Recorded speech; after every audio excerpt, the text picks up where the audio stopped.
Hi guys, it's me, Professor D, and welcome back to my YouTube channel. On this video, we're doing another Kahoot, and we're going to be covering patient safety. This video is made specifically for the PN-VN student, okay? But if you are an RN student, this information will still be helpful for you because this information is foundational that builds up on the type of questions that you have. So this is still important information for you to know if you're an RN student. However, this video was made specifically, these questions were prepared specifically for the PN and VN student. Now, before we get started, as always, I'm going to ask you to please support me and support this channel. How can you do that? I'm so glad you asked. Like this video. You're going to love it. Please go ahead and give me a thumbs up now before you forget. You're going to love the video. Subscribe to my channel if you haven't done so already. And be sure to check out my website, nexusnursinginstitute.com. There you can sign up for Next Generation NCLEX Review Session Part 1 and Part 2. In Part 1, I teach you how to think critically. I teach you about prioritization and delegation. We go over different scenarios that NCLEX presents very often and where your mind is supposed to go. In Part 2, we go over actual NCLEX type questions. We go over rationales and how you need to apply them to the type of questions that you get. You can sign up for a private tutoring session with me. You can sign up for a consultation session. Maybe you want to pick my brain about something. I have audio lessons available on my website. If you are currently in the program and you're trying to keep your head above water, you need to pass, check out the audio lessons that I have. Very soon, coming down the pipeline, is my Nexus Nursing Test Bank, where you can practice questions for NCLEX. This is for the LPN LVN student. This is for the RN student, and it's also for the nurse practitioner student. So I've got lots of things coming down the pipeline. Be sure to check that out. Again, www.nexusnursinginstitute.com. Almost daily, you can find me covering a variety of nursing topics across my social media platforms, such as TikTok, for as long as we're going to have it. TikTok, Instagram, Facebook, right here on YouTube. My handle is the same everywhere, Nexus Nursing. All right, guys, without any further ado, let's get started. Patient safety for the PN-VN student. First question. Okay, you're preparing to administer a medication to a patient. Which is the first step to ensure patient safety? Would it be verifying the patient's identification using an identifier? Would it be to verify the patient's identification using two identifiers? Would it be to ask the patient if they're ready for their medication? Or would it be to check the patient's wristband only? What do you think the correct answer is? Someone said, Professor D, can you please pin? I don't know how to put the pin on top. Tell me how to do it and I'll do it. I promise I'm not technologically savvy at all. I just get on here and press record. That is all I know how to do.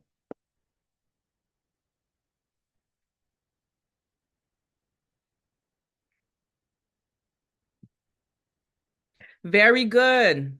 You're going to verify the patient identity using two identifiers. Name, date of birth. Two. Okay. Now, I'm happy no one chose the last one, which said check the patient's wristband only. What is the one word in that phrase that made you know that could not have been the answer? Where it says check the patient's wristband only. What's the word that made you know, that's not it? What do you guys think? Only, yes. We stay away from answers that have that word only. Usually that's not the correct answer. Very, very good.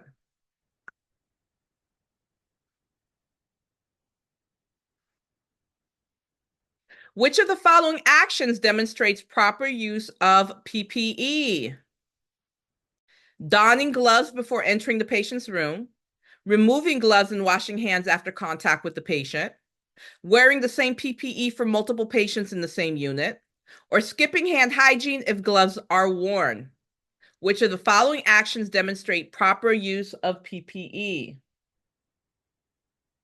Donning gloves before entering the patient's room, removing gloves and washing hands after contact with the patient, wearing the same PPE for multiple patients in the same room, or skipping hand hygiene if gloves are worn. What do you guys think?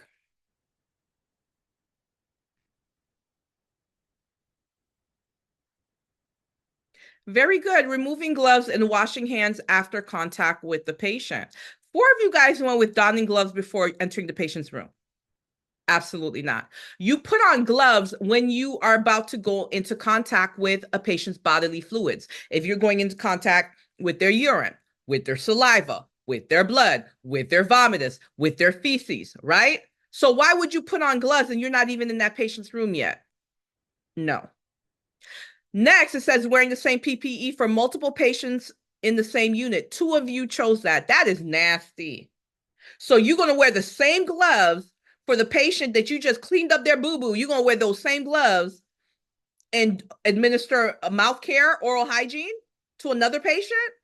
No, we're not going to do that. And last, skipping hand hygiene. One person chose that. You never skip hand hygiene. Before and after contact with every single patient, you're going to wash your hands. Okay?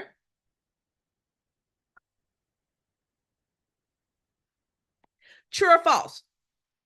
It is safe to administer medications without confirming the patient's identity if the patient is alert and verbal. Is this true or is this false? I'll repeat that again.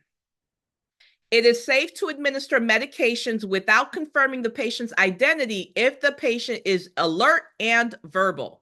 Is that true or false?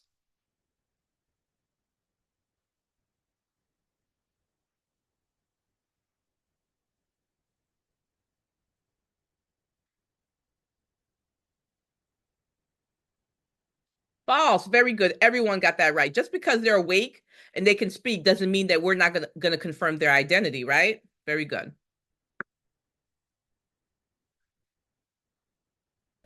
A patient's at risk for fall and they're admitted to the unit. What is the most effective intervention to reduce falls? Would it be to place a call bell within reach?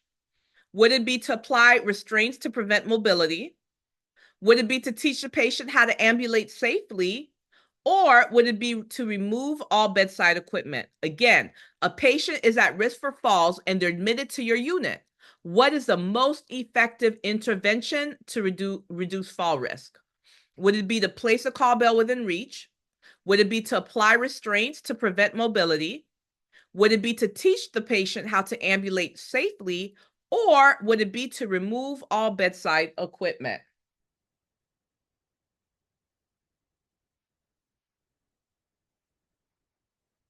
Very good. Call bell within reach. We want to make sure if you need to get up for any reason, you can press that call bell so we can come help you. I'm happy no one chose apply restraints to prevent mobility. That is false. I was about to say false endangerment. That's not the word I'm looking for. False imprisonment. So we're not going to do that. Teaching the patient how to ambulate safely, that's a great thing to do, but that's not going to be your priority. That's not a priority way. That's not priority for reducing falls. Make sure that that call bell's within reach. You're going to teach that patient. Don't try to get up by yourself. If you need to get up for any reason, press the call bell.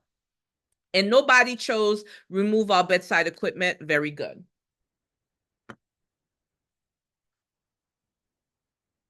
What is a priority nursing action when discovering a fire in the patient care area? Is it to extinguish the fire immediately? Is it to alert the fire department? Is it to evacuate the patients in immediate danger? Or is it to close all doors and windows? Again, what is a priority nursing action when discovering a fire in the patient care area? Extinguish fire immediately, alert fire department, evacuate patients in immediate danger, or close all doors and windows.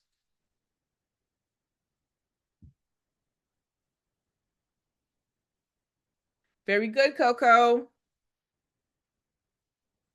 Yep. Evacuate the patients in immediate danger. What is the mnemonic that we use for this? What is that mnemonic, guys? Quickly. RACE, very good. RACE, R-A-C-E. R stands for rescue. You're going to rescue the patients in immediate danger. Now, 5 of you chose extinguish fire immediately, and another 5 of you chose close all doors and windows. Let me ask you something. Are you testing to get your license to, to help patients, or are you testing to get your license to put out fires? Because your priority needs to be the patient, right? So that mnemonic, R-A-C-E, R is what? Rescue patients in immediate danger. A, activate alarm. C, contain the fire. And then E, extinguish if safe. But the first letter is R. Your priority is going to be the patient. You're trying to get your license to save your patient, not to put out fires. You are not a firefighter. That's not what you're getting a license for.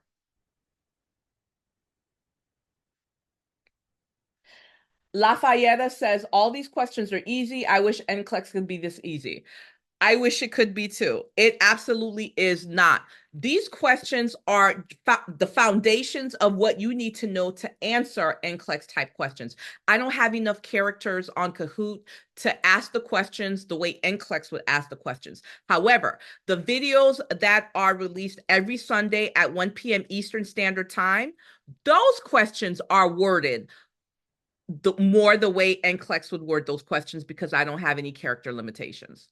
So these questions are on Kahoot. They're just what you need to know, but they're not going to be asked that way, unfortunately. Okay, which action is most important when handling a patient with a known latex allergy? Would it be to use vinyl or nitrile gloves? Would it be limiting the patient's exposure to sterile procedures? Would it be placing an allergy alert in the patient's chart only, or would it be avoiding gloves entirely? Again, your patient has a known latex allergy. What is going to be the priority action? Would it be to use vinyl nitrile gloves? Would it be to limit the patient's exposure to sterile procedures? Would it be to place an allergy alert in the patient's chart only? Or would it be avoiding gloves entirely?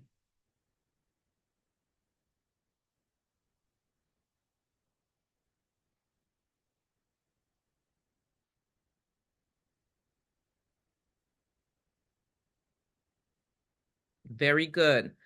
25 of you got it correct. Use vinyl nitrile gloves. Look, they're allergic to latex, so you need to use gloves that are not latex. Duh, right? 4 of you guys chose limiting the patient's exposure to sterile procedures. Here's the problem. If the patient has a condition that something invasive has to be done, we're going to have to use sterile means. We don't want to introduce any pathogens into the patient's body, so that's not even possible, right? 6 of you guys went with placing an allergy alert in the patient's chart. What? Only. I'm telling you this. When you see words such as only, always, never, when you see them as part of the answer choice, that is not your answer. 99.9% of the time, the answer is going to be wrong. Stay away from those words, okay? And then last, avoid gloves entirely. Okay, let me ask you something because 4 of you guys chose that. In that phrase, avoid gloves entirely, what is the one word in that phrase that should have made you know that could not be the answer? Quickly. What's the word?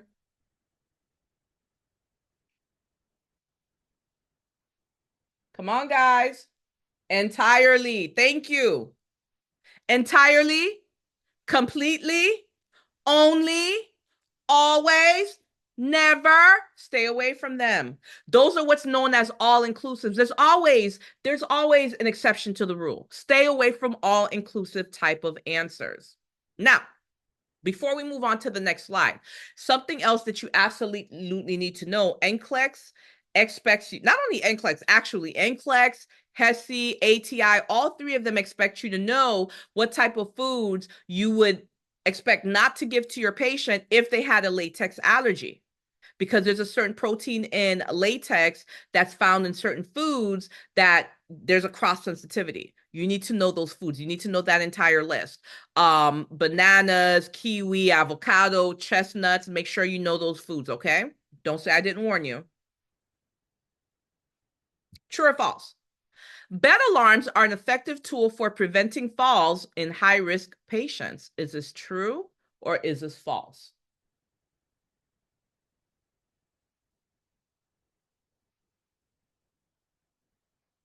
Bed alarms are an effective tool for preventing falls in high-risk patients. True or false?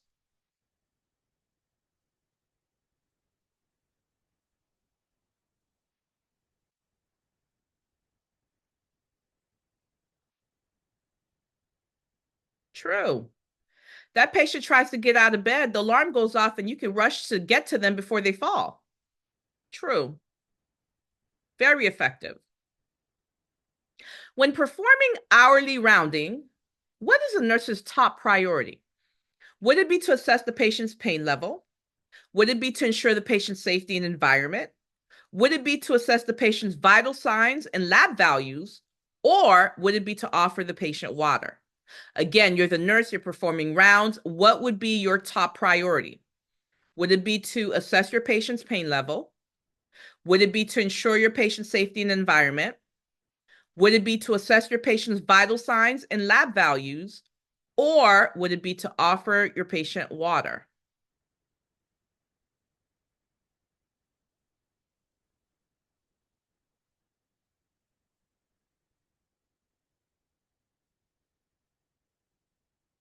Very good. Ensure the patient's safety and environment, because if our patient's not safe, do we care about anything else? Do we care about their pain level? If they're on the ground, if they're hurt, they're injured? No. Assessing patients' vital signs and lab values. Do we care about their vital signs and lab values if they're in danger, if they're hurt? Absolutely not. And offering them water, who cares about offering them water if they're not safe? Physiological integrity, guys, always takes priority. What do I mean by physiological integrity? What is keeping your patient alive? And after that, immediately after that is what? Safety.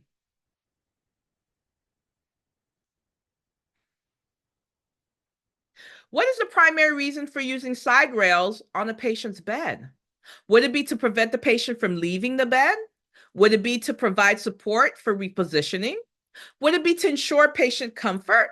Or would it be to reduce the risk of falls? The patient has side rails on their bed. What is the primary reason for the use of side rails? Is it to prevent the patient from leaving the bed? Is it to provide support for repositioning? Is it to ensure patient comfort? Or is it to reduce the risk of falls?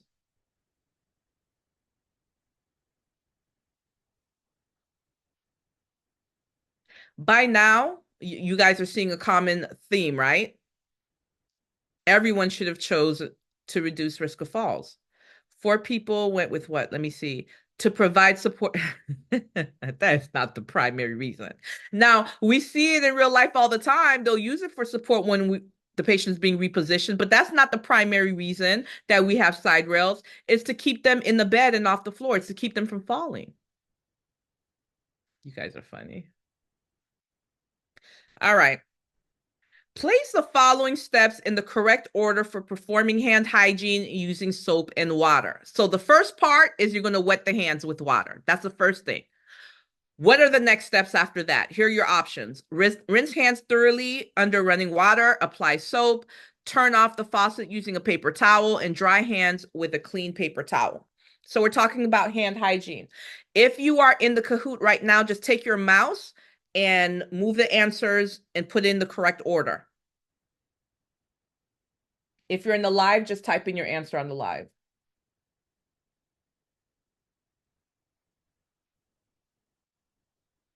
There's more than one answer. You got to put in order.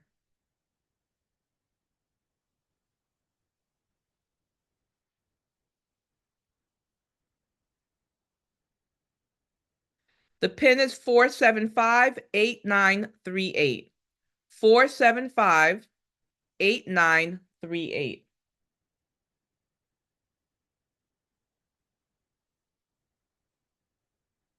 Wow, more of you guys got this wrong than got it right. So let's talk about this. It says place the following steps in the correct order for performing hand hygiene using soap and water. First, wet hands with water. Okay. After you wet hands with water, what are you going to do? Apply the soap. Duh. How are you going to get that wrong? You apply the soap. After you apply the soap, you're going to rinse the hands thoroughly under running water with the soap and water.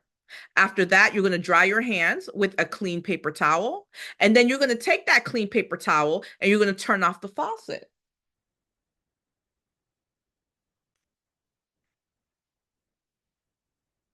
Arrange the steps of donning PPE in the correct order. Here are your options: putting on gloves, putting on a face mask or respirator, putting on a gown, and putting on goggles or face shield.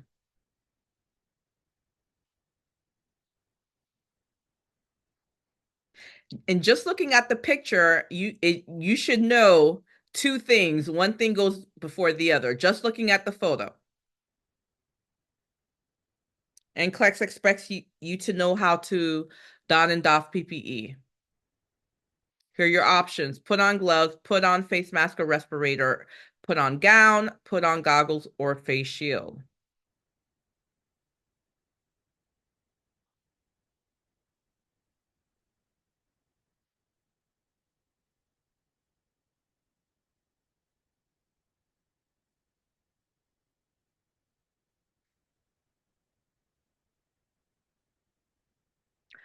Only 9 people got this correct. Okay, guys, let's talk about it.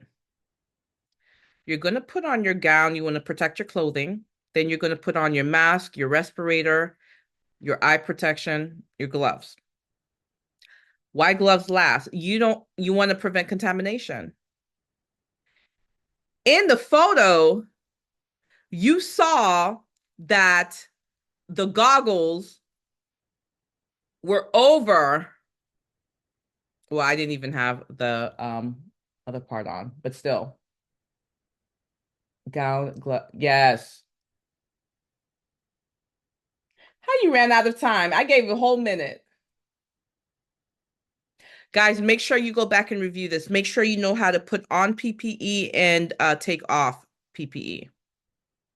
Another famous NCLEX question when they talk about taking off, what the first thing you're going to take off, it's going to be the gloves, because guess what? Your gloves are going to be nasty. It's going to have nasty crap that you don't want to get on anything else. You don't want to get it in your hair. You don't want to get it on anything else, okay?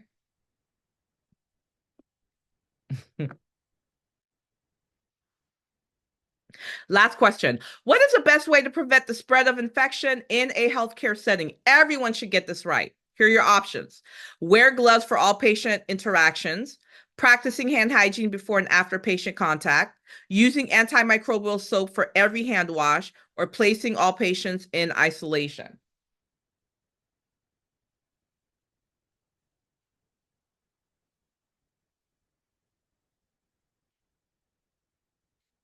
I'm seeing a lot of excuses on the live. I clicked on the wrong one. I ran out of time. My mouse wasn't working.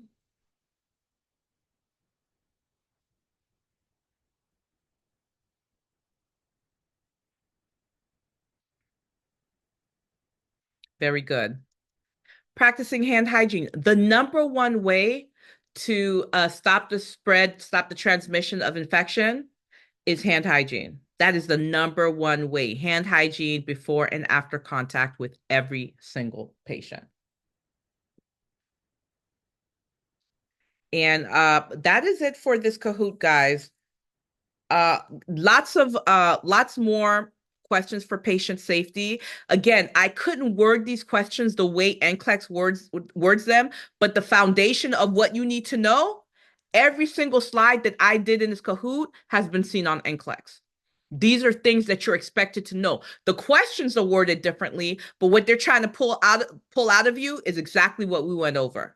Okay, so make sure before you go take NCLEX, if you're taking it for your PN VN, make sure you know the stuff that we're discussing. Okay, you're welcome. All right, guys, let's see how you did.